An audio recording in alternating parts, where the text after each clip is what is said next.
All right, the session is now being recorded. We've started. First of all, I'd like to introduce myself. I'm Chrissy Seaton. I live in Queensland, Australia, and I'm going to be conducting these classes called Noahide Essential Principles. So welcome to lesson number 1. And this lesson is primarily going to be an overview, an introduction to the 7 Noahide commandments. But before we go any further, just a reminder that there is a chat column it'll probably be the left of your screen. Please feel free to introduce yourself there, tell us your name and where you live, or closest city or state or country, and welcome to this first lesson. And may Hashem's presence guide our lesson today. If you have any questions throughout any of the lessons we're having, please type your question in the chat box, because I will notice them and that will give me time to read them. And before the lesson closes, I will naturally answer those questions. If I can't answer them, I give you my word that I will get the answer for you. I don't know everything. I never profess to, but I'm more than happy to direct you to a source to fix your question. Also, you may have a question at the start or something of each lesson, and you may find that the answer comes to you in the lesson. It may be something we're going to discuss. Just for the purpose of this live recording, it would be best if you mute your microphone just to stop any interference coming through. And just a reminder, I know you're all beautiful people, but just be respectful and mindful that not all of us in this lesson are on the same level of learning. Some of you will know more, some of you will know less, but that's fine. So let's continue on.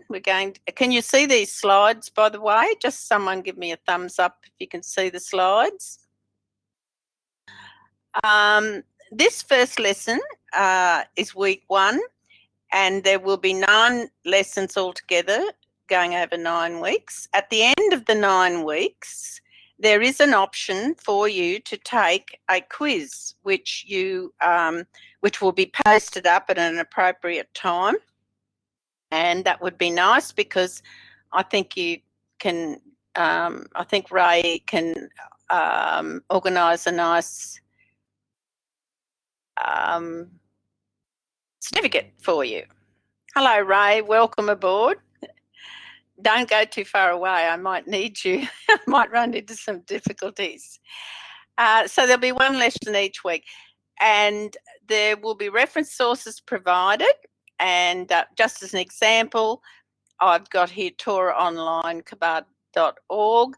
That is a wonderful source for the Torah or Tanakh, for Jewish Bible, that is. If you don't have one, you can go to that website and you're going to find locate sources if you want to look it up. There's search boxes and all sorts of things there that you can do that. Yes, I just see one question. There's 1 lesson each week. So if you're in USA, it'll be Monday, same time as today, and for instance, in Australia, it's going to be a Tuesday morning, 10 a.m. Brisbane time. Now, I'm waiting for the next slide. So there are going to be lesson notes made available. I understand Ray can make these available to you after the lessons. Now, to explain to you, lesson number 2 up to including lesson number 8, that's going to deal with and discuss each individual Noahide law. So we'll look at each law separately. Then lesson number 9, that's going to be your final lesson. Now that's going to be a summary of what we've learnt so far in the past weeks, and you're going to draw some conclusions from those previous lessons. All of you will experience individual conclusions because you're all at different levels and you all have different ideas and feelings about things. So it's not a trick question, it's not a test. And as I said, I understand that you're all at different levels, so we hope to be able to learn from each other. Now, next, yes. So there's always got to be an outcome.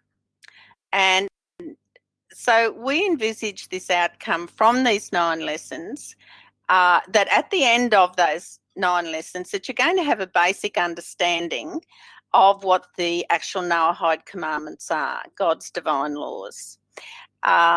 Certainly, you're going to understand where these laws are derived from, where we find them, that they're not just plucked out of thin air.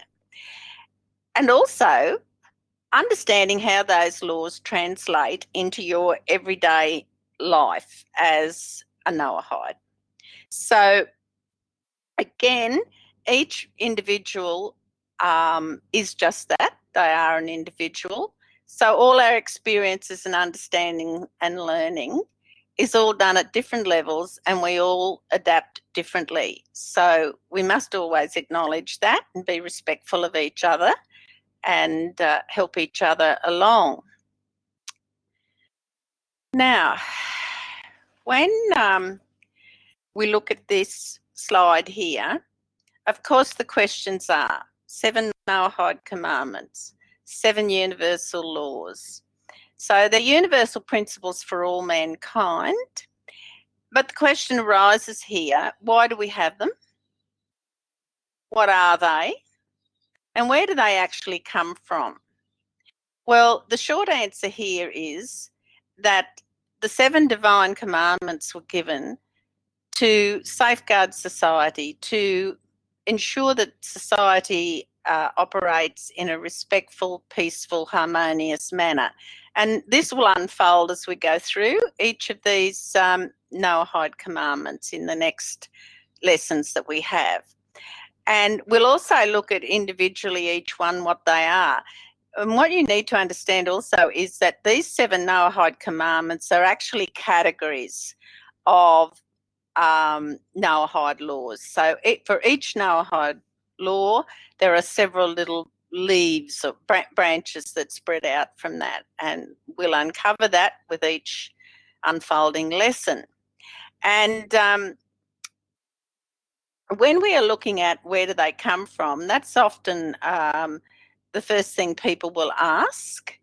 And we're going to look into that, and we're going to explain that to you as we move along.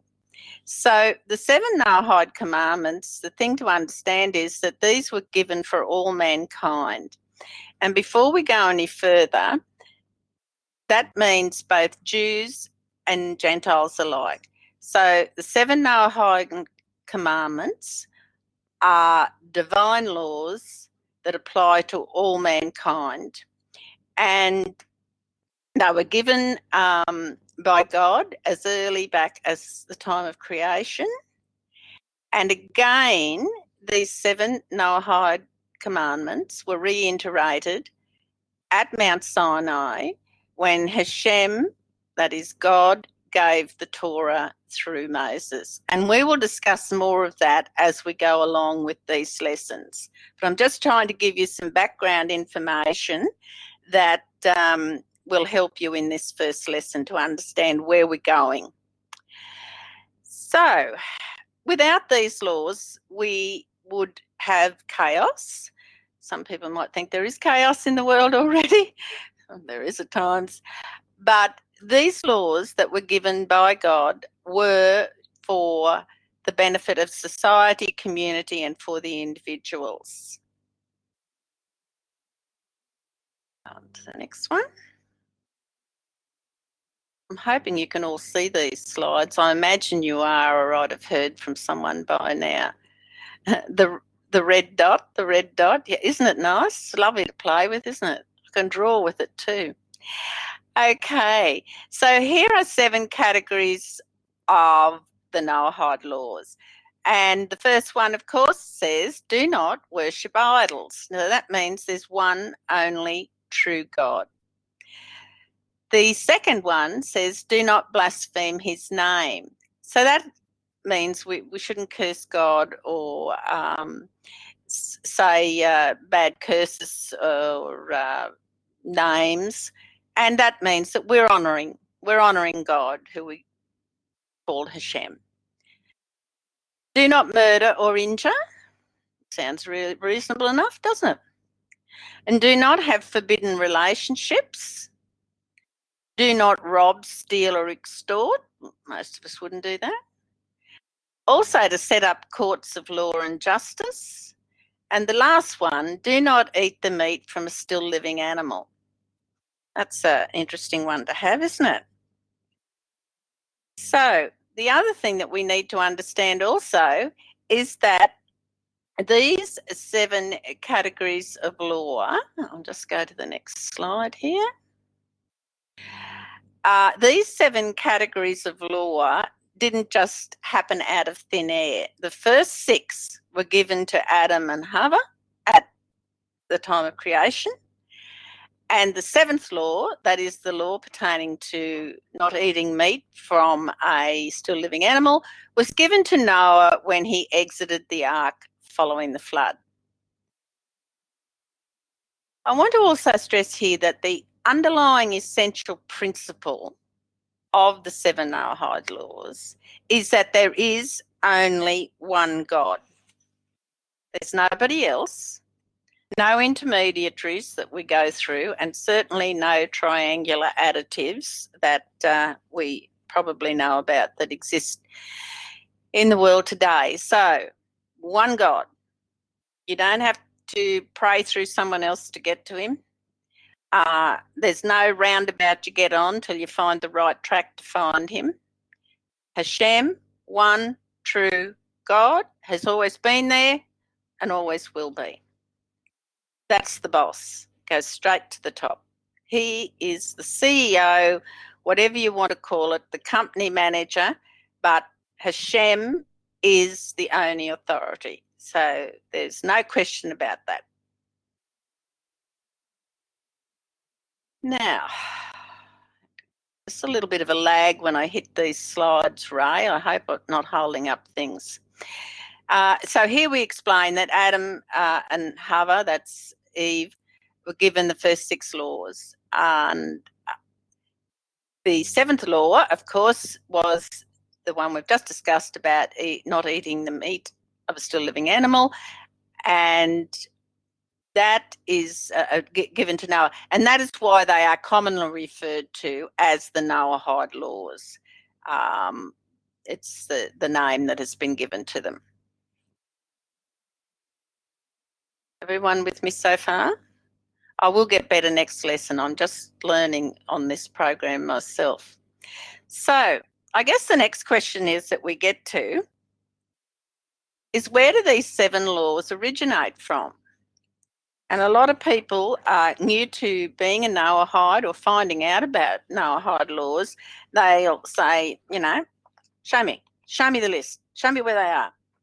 Well, are they listed 1 to 7 in the Torah? No, you're not going to find a list of thou shalts. But before we go any further down there, I want you to start analysing things yourself. One of the reasons we're having these 9 classes is also teach you how to be selective in how you understand things, to be discerning, and to think about things before. Don't jump to conclusions and don't believe everything everyone tells you. So we can establish that there, some of you have probably looked for this, there aren't a list of 1 to 7 laws, Noahide laws. But now we're going to stop and think about something. I think most of you would know the story of Cain and Abel. Cain murdered Abel, his brother. Their parents were Adam and Eve. And was Cain punished for that? What about the story of Sodom and Gomorrah? That's a pretty ugly story, that. So was Sodom and Gomorrah destroyed? And then, moving forward, what about the Great Flood? Why did we have the Great Flood? Some of you will be familiar with these stories, and some of you will have an idea about them. So let's have a look at this and try and answer it. Why did God meter out this punishment? The punishment to Cain, to Sodom and Gomorrah, and of course, the big flood, the disastrous flood. Must have been something going on there, do you think? There was some wrongdoing. But again, let's think about this. Is it fair to punish someone who doesn't know what the laws are? Example, what the prohibitions are that you've violated? Is that fair to render a punishment upon them? So let me give you a little example. Let's say you're driving along somewhere and there's no road rules. There's no speed limits, none whatsoever. We don't have a speed limit anywhere. You're cruising along, maybe doing 60 kilometres an hour quite nicely, safely. The next thing, you're pulled over by the police in Australia or Highway Patrol in America, and you pull over and the officer says, "Excuse me, madam or sir, but you've been speeding in excess of, 20 kilometres an hour, 20 mile an hour, whatever. And we're going to fine you. Now, we're going to punish you." Is that fair if there are no indications there what the laws of speeding are in that particular area? We would run screaming to the courts about that, wouldn't we, and say we've been victimised. So we can assume that if you're going to incur punishment from Hashem, then obviously there's a reason and we must have had some knowledge.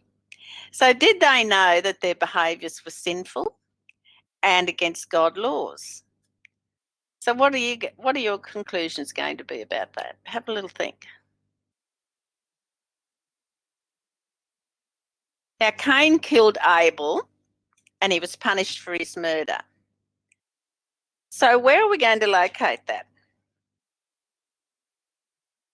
I've given you a reference there, Genesis chapter 9, verses 5 to 6. Now, we can assume by that, I have got my Bible here, so I can, if you like, I can read it out to you. I'll talk more about where you can find these references as well. So Genesis 9, 5 and 6, and I'll read it. It says 9, 5 and 6. "However, your blood, which belongs to our souls, I will demand. Of every beast I will demand it. But if man, of every man, for that or his brother, I will demand the soul of men. Whoever sheds the blood of man, by man, shall his blood be shed, for in the image of God he made man." So that's fairly clear, and some of you will be familiar with that. So do you think that's making it known that perhaps it's not a good thing to go around murdering people?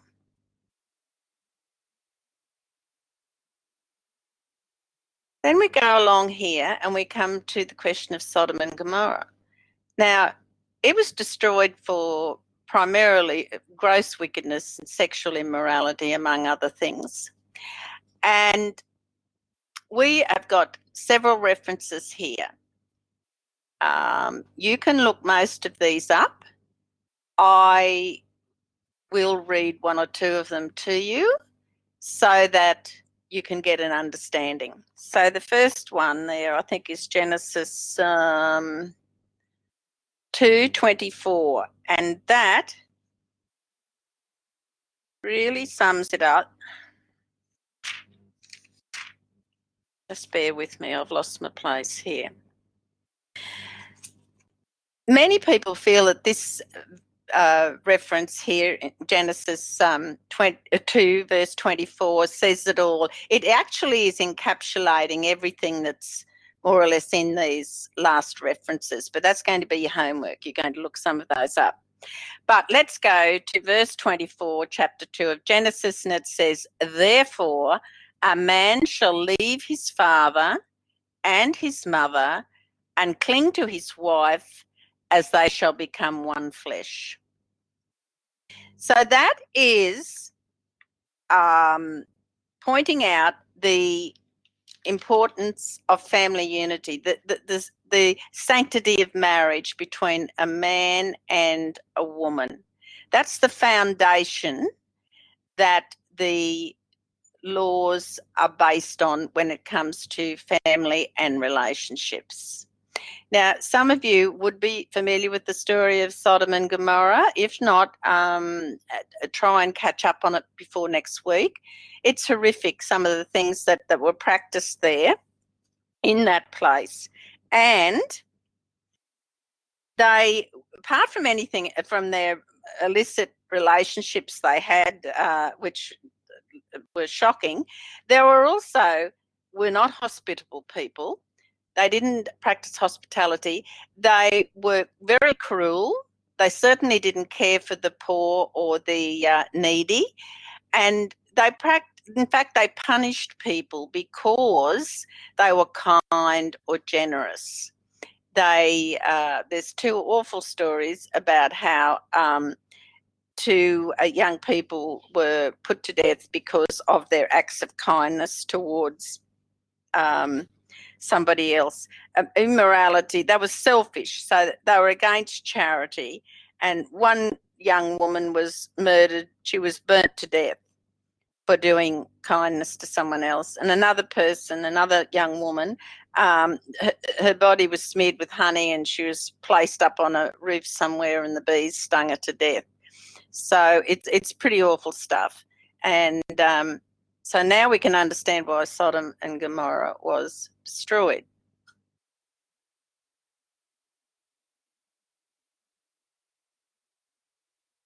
And the generation of the flood now that's interesting, isn't it? So it's interesting that the main reason that generation was destroyed was actually because of theft. There were other things, but theft was the main thing. And to find that, we're going to go to Genesis 2, and we're going to look at verses 16 and 17.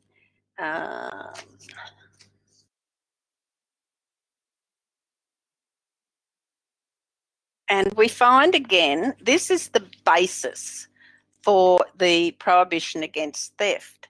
And some people overlook this, and it took me a while to realise this too until someone pointed it out to me. So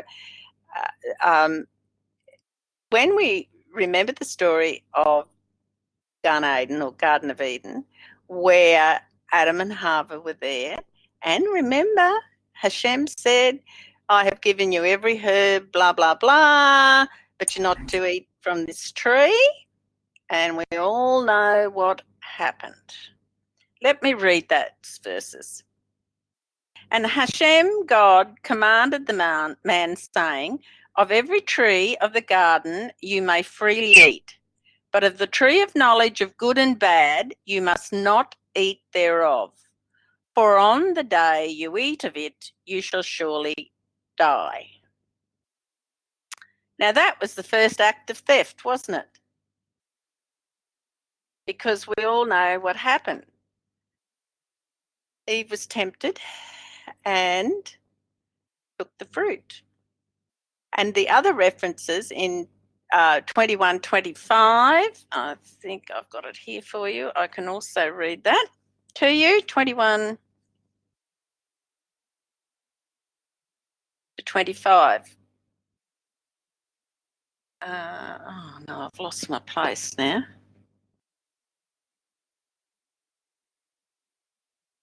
Bear with me. Bear with me.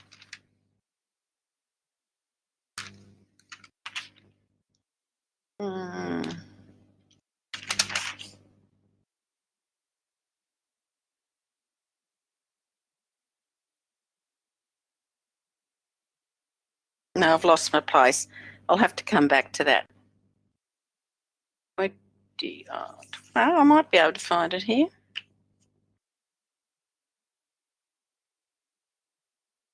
I'll find it and come back. I don't want to hold the show up. So, this is where it's derived that we respect the property of others and do not commit theft. So, you can follow that through on chapter 21, verse 25. So, we've got evidence here about these three categories of laws. So we can understand now that there was a prohibition against murder or injury in place, otherwise Cain would not have been punished. Sodom and Gomorrah, there was a expectation that the community or society at that time would behave in a certain way, of which they didn't. There was prohibition on sexual immorality or forbidden relationships, of which the people of Sodom did not follow. Then we come to the generation of the flood. So this is interesting, isn't it? Because the prohibition against theft is what, and extortion is what finally brought down the generation of the Noah's time during the flood. And the references for that we've already provided. But we know Noah was a man righteous in his times. And the interesting thing I always find about the flood is, or the run up to the flood, is the fact that Noah had 120 years in which to build the ark. Now, all that time people would have been asking questions. There was 120 years where the people of that generation could have mended their ways, but they didn't. So the flood came. That's all there was. The whole world was destroyed and a whole new world was developed. So we've satisfied ourselves that we've found the source of those. So in those 7 laws we discussed earlier, we've looked here. There's 3, 4, and 5. We've do not murder or injure, do not have forbidden relations, and do not steal or extort. Sorry, the printing's a bit small. Are you guys able to read this printing all right, incidentally? Ray, can you read the printing all right? Yes. Oh, great. Good. Thanks. Thank you for that, Ray. So these 3 Noahide laws, we've located a source for them. Would you agree with me there? Somebody's got their microphone on. I can hear a bit of thumping. Yep. Someone's microphone's on. There's some interference there. Okay.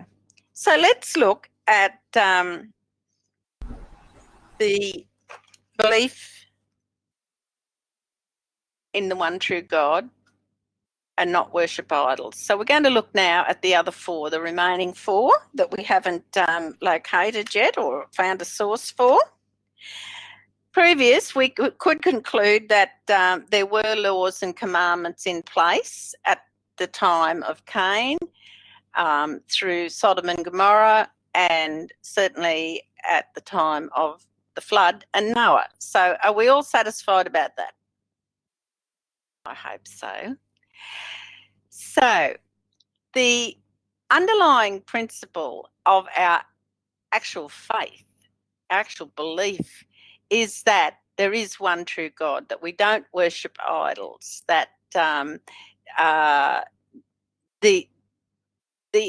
essence of God is incorporeal. That, like we often say, God is in God's hands or God's heart, or we're applying a very human, how shall I say, concept because of our limited understanding. But Hashem is just everywhere. Why would you want to worship an idol? However, it does happen. So we're going to look here at probably the basis of all the commandments when you think about it, and the actual essence and an announcement that this is Hashem. And that goes back to Genesis 2 verse 16. And and this is early in the creation, it says, and Hashem, God, commanded the man, saying, etc. So Hashem, God, commanded the man. So what we have to focus on is that Hashem, he is the God, he's incorporeal, he is the creator, the sustainer, the actual giver of all life continually. Creation just doesn't start at 9 a.m. and finish at 5. It continually happens. And we are to serve and worship our divine creator, the one true God. So has anyone got any questions or concerns? I haven't had a chance to look through them all yet, but I will shortly. Just make sure. I have to keep my mind on the time as well. So that was knowing God, realizing God, or Hashem as we say, and there is only one God. Now the next one down, number 2, talks about do not commit blasphemy, honour one true God. And there's 3 references there for that. And what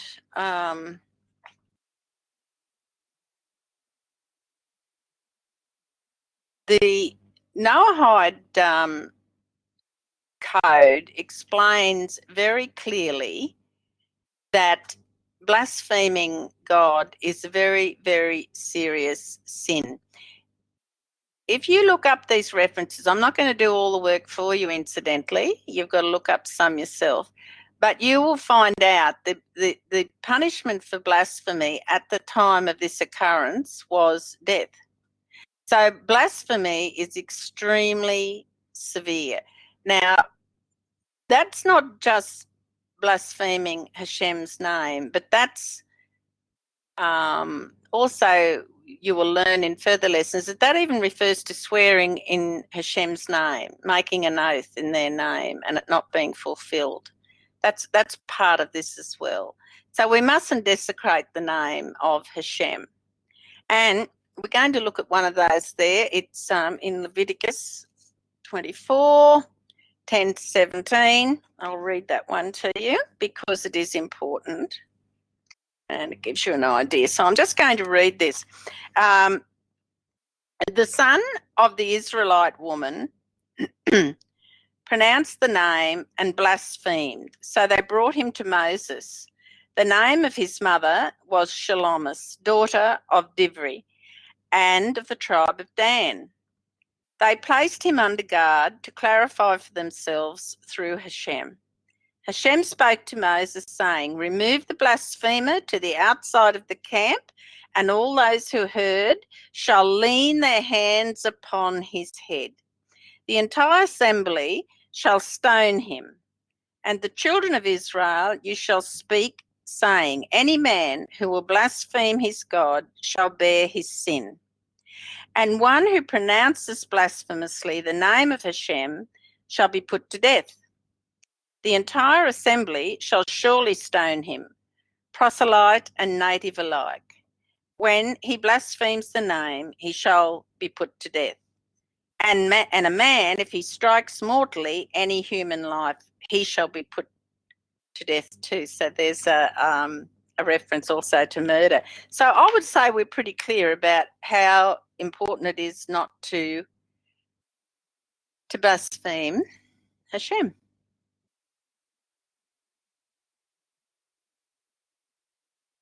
So we've got two more laws to look at, and they are the categories of 6 and 7. So we're moving on. Oh, good. Ray, you've said the slides are very good and easy to read. Thank you so much. I was a little unsure whether they would be plain enough. Okay, so let's get now to establishing laws and courts of justice. So in Genesis 9:6, come back to that. I had everything nicely marked, but I think when I picked up my Bible, I lost my place.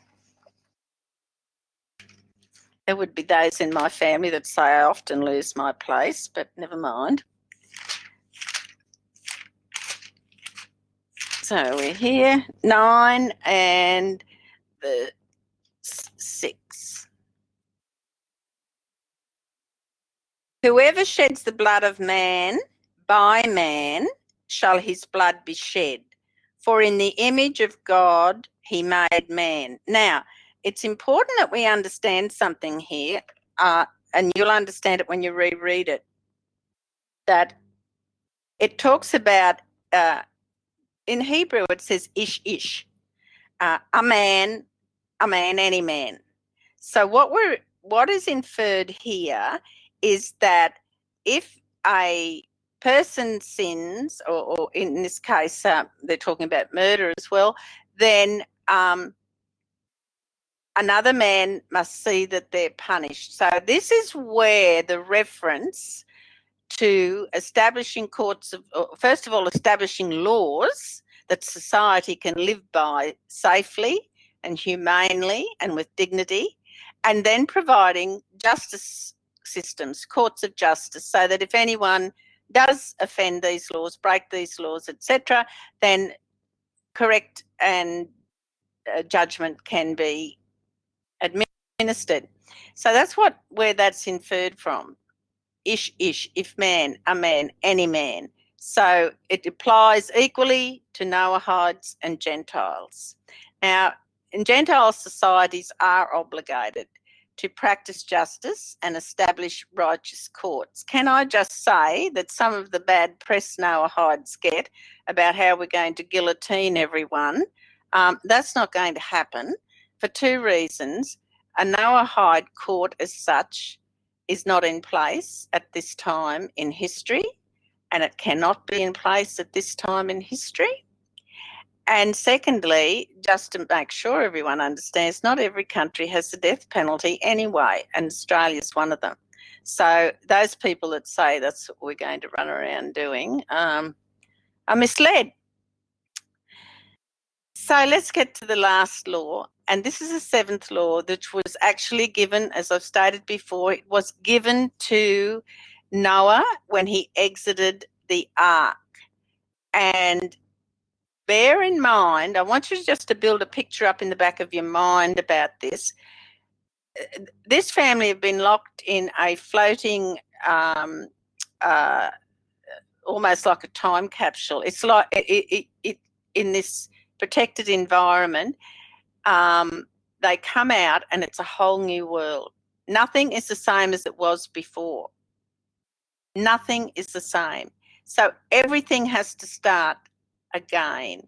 There has to be work put into it. There has to be a conscious effort made for the earth to be prolific and to provide for man and the animals, all of creation. So it says, do not eat the limb of a still living animal. That's the 7th commandment. And in Hebrew, that means Eva Minahai. And it's not only just about not eating the limb from a still living animal or meat, flesh from a still living animal, but it's about respect for nature and not being cruel to animals. It covers quite a diversity of things, even things like grafting trees and things like that. So we find this evidence in Genesis 9:4, and it says, I have it here, but flesh with its soul, its blood, you shall not eat. So that's pretty plain, isn't it? I'll read it again. But flesh with its soul, its blood, you shall not eat. Because if the blood's still flowing and the heart's still beating, it's still alive, isn't it? And our soul is our lifeblood, literally. That's same in an animal. So this is where it is very important. I'm not going to discuss here. We'll discuss over Minahai in detail when we get to it in its own lesson. But being kind to animals and things like that, that is part of our responsibility, and we must do that. So respecting nature and kindness, we always feed our animal before we feed ourselves, etc. And that's most important. And also, the reason for this too, again, we'll discuss in more detail at a later time, but as I've explained, man was going to have to toil the soil now. And we know that Noah had a history of, being an agriculturalist. He had made implements, agricultural implements. So he is the father of modern day agriculture. And he would know, of all people, how to do this. But things weren't going to be easy. There wasn't just going to be precipitation whenever it was required. Things weren't going to sprout spontaneously. So there was going to have to be work put into the land, which means man was going to need a considerable amount of stamina and protein. So that's one theory of why why Hashem gave permission for Noah to kill animals or kill for meat for food. And also, I think I might just mention here, although it's not part of the class, but the question has often been asked, was Adam able to eat meat? Because it seems by reading this that this is when God gave permission. Yes, God now, with Noah, gives him permission to actually kill an animal to provide meat and sustenance for him and family. Adam was never given permission to kill an animal to eat its meat. However, there is opinion amongst great sages that he may have still been allowed to eat meat if the animal had died a natural cause or what have you. I'm not going to even go into that debate, but that just may clear some minds who have some confusion about that. The important thing for us to understand is this is the point when Noah was given permission to kill an animal for sustenance and meat.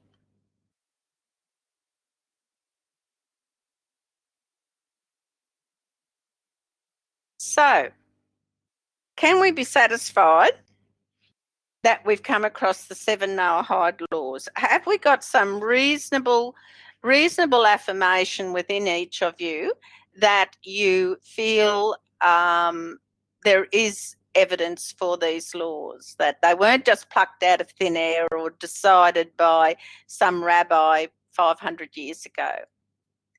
So you're all good on that?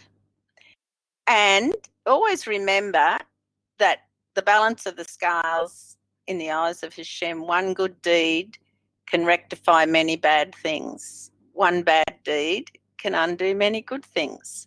So there's a hidden message in justice, isn't there?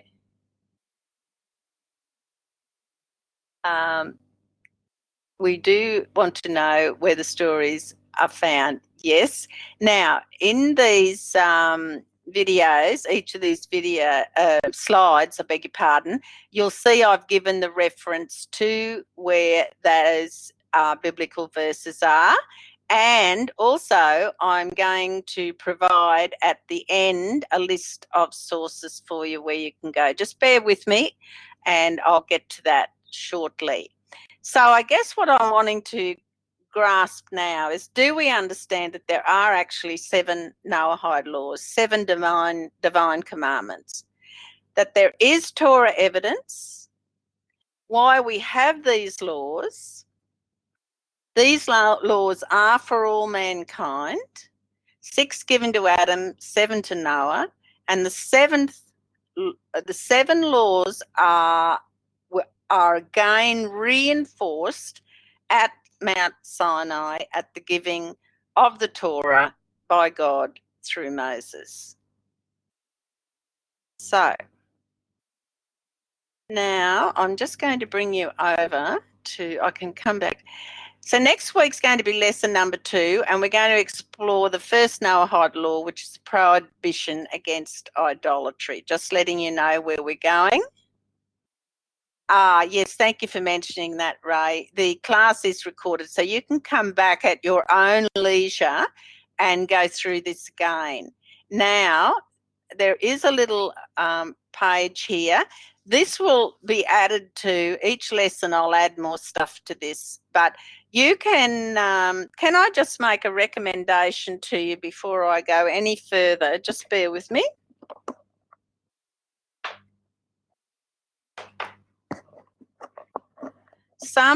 I don't know if you all have a Jewish Bible or you're using an old Christian Bible or what have you, but can I just assure you that not to panic and feel you've got to run out and buy a whole bookcase full of books. No.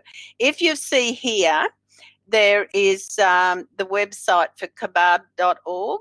Now, if you go into there and print in the text box that you want to go into Tanakh, T-A-N-A-C-H, you can access that online. So if you want to look up each of the, and I urge you, please do look up each of those references that are available there for the Noahide laws, but go online and to this website and you can read it from the proper, authentic Jewish Bible. So you can use that anytime. There is also a book called The Divine Code, which is written by Rabbi Moshe Weiner. Now, again, for the purpose of what level you're at here, there is no need to go and rush out and buy that. It is a very good book, but I'm actually using it as a reference text, as my textbook, as I go through each of the individual laws, because there's some information, I can't remember it all. I've got to come back and look it up again. So my suggestion would be that later on, if you decide to continue with more studies, it would be a textbook, and I say textbook, that I would recommend that you use.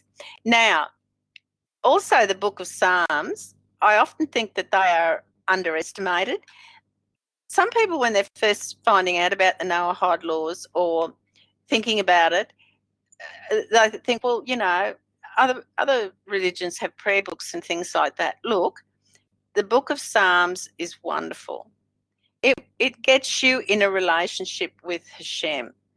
So you start reading a few Psalms and I guess that spiritual energy begins to be created. And I find the Psalms extremely helpful just to sit, prepare, quiet my mind, get myself in a contemplative mood. So never ever underestimate the power of the Book of Psalms. Recommend it at any time.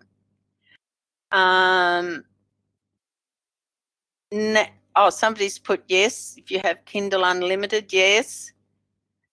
Divine Code, oh good, yes. I like all these comments. I'm just very quickly going in here to see if there's any. Yeah. Yes, all these stories, you can find those. If you go, if I haven't provided enough sources for you, like somebody's put his stories, like the girl who was punished for being kind, I can't lay my fingertips on those for you in this lesson, but I will, if you bear with me, I will bring that to the next lesson for you.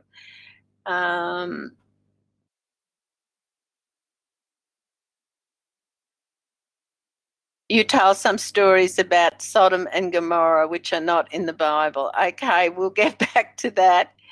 Which ones? These would be enlightenments that have been passed on to us by rabbis or from other readings. I can locate those for you. We do want to know where these stories aside are very good. I'm just you get what stories? Where do you get these stories? I've never heard them in the Bible. What for an example?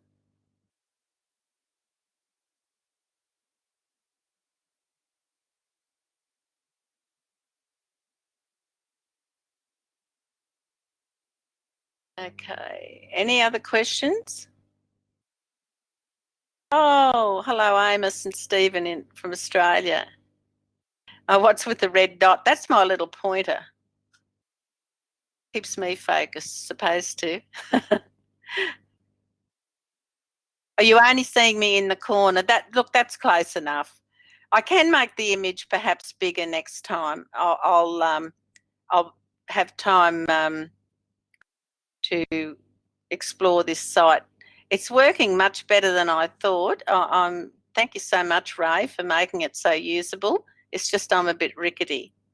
So, all right. Now, are there any other questions? I've taken note of some of the questions here. And thank you for people reminding me about Kindle. Yes, you can get, there's so much you can get online now of the recommended readings. So the other thing I would recommend is, again, I will be using a Jewish Bible. If you're following a Christian Bible, you may not be getting the authentic Hebrew translation. And I'm not accusing anyone of not doing the right thing. I'm just saying that you need to be sure that you're reading from the correct source. So just bear that in mind. Is there any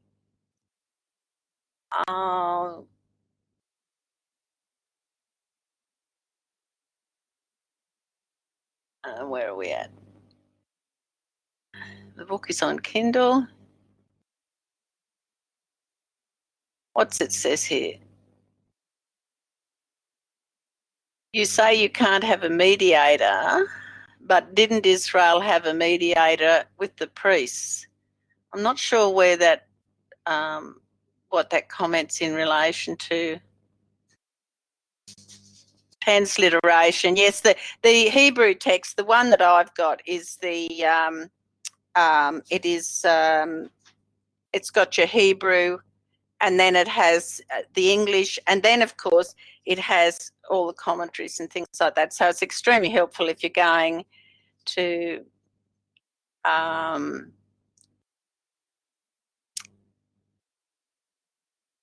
if you're going to study any further.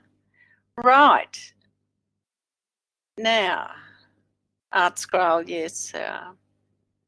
I can, I know that on Ray's Noahide Nations, there's a list of books and things like that. But you know, if you're going to get a Jewish Bible, make sure you get a transliterated version that's got commentary and things like that. But just for the purpose of these next 9 lessons, there really isn't any need for you to rush out and purchase a Jewish Bible.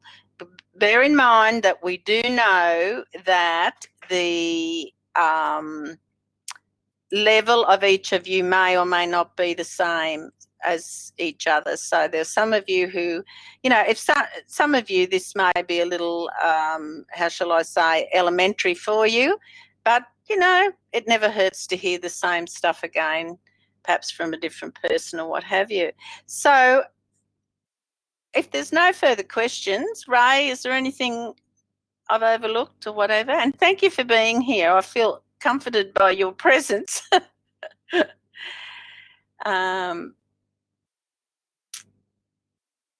Okay. So, everyone ready for next week? Same time, same place. See you all again. It's been a great, tremendous roll up, and thank you very much, all of you, for attending. And we'll turn off the recording now.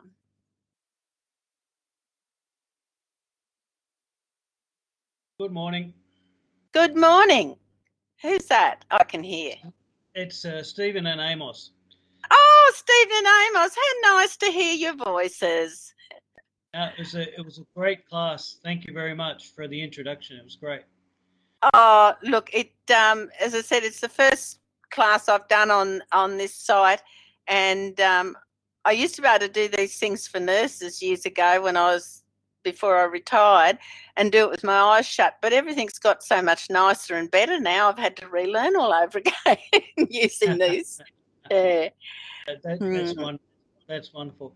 Look, I was asking about going to ask about the Noahide conference that September. Oh, yes. Now, look, I've actually been talking about this to a couple of people this week, and I'm going to actually make an announcement, I guess, before the end of this week. Look, Stephen, I'm a little, and I'm not a panicker. I'm a nurse. I use common sense, but I do have some concerns for how long this present COVID-19 is going to go for. Having said that, because in Australia we are such a huge continent with a sparse population, I think just by nature we are probably more protected than anywhere else. However, I know that there were a dozen or more people from overseas wanting to come, and they were coming from Asian countries that may or may not be severely affected. There's been a number of other concerns I've had also in relation to the COVID-19, and I'm not wanting to be an alarmist, but I do think it's going to progress longer than I had anticipated from a nursing medical point of view. That is. So my intentions are to suggest that we not make it an international conference, as in open to people from overseas. But I see no reason, if everyone else was interested, in why we couldn't all just meet the Australian ones, maybe halfway somewhere in Australia. We could still go ahead. I don't imagine we're going to have 500 arrive, but there's no reason why we couldn't just maybe change the venue and say, look, we'll make it Sydney or somewhere like that. I don't know. This is something I would throw the door open for. That sounds very wise and also very wonderful. I mean, it would be great to have 500, but I think the latest is that they're cutting down group meetings to below 50, I think was the announcement. Yes, yeah, they are. And look, that's, when you see the rugby league and AFL and all that, in Australia, I'm talking about, you hear what their projections are. I mean, they're probably projecting a little bit what everyone's thinking. I'm not a panic merchant, Stephen, by any means, but I also know from a nursing background, medical background, that one has to be very sensible about these things. But that is my feelings, Stephen, and I will throw that open to everyone later this week. I just think under the circumstances, it is putting false hope, and maybe I need to just say, listen, we're going to change how we're going to do this. So no, look, Amos and I look forward to whatever we can organise, because if we can just a show of unity would Yes, be yes, wonderful. yes, But of course, yes, we've got to be sensible, yes, remembering Psalm 91, that no plague will approach your tent. And I think those words are important for us to yes. consider. No panicking, but being No, sensible. And yes, exactly. thank you for this. This is great, because where we are, any food, any spiritual food that we can get is wonderful. Oh, thank you so much for your kind words.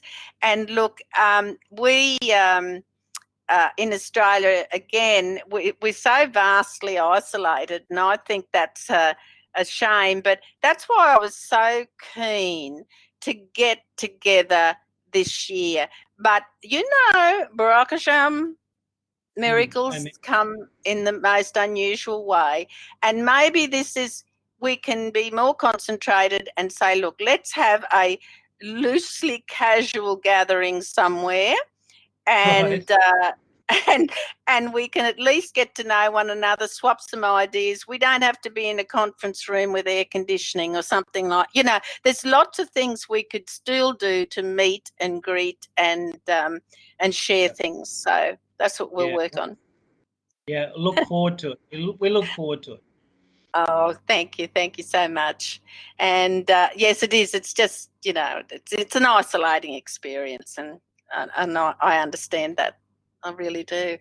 And I thank everyone for supporting me. And I love hearing everyone talk about what they're doing and what they're learning and sharing stuff. It's makes my heart sing. So good. So, if anyone else got any questions or not, maybe I would like to close by saying, um, let the focus of our hearts and minds be Hashem at all times, especially in these difficult times. So, prayers and thoughts for you all. See you all next week. Have a great week. Bye for now.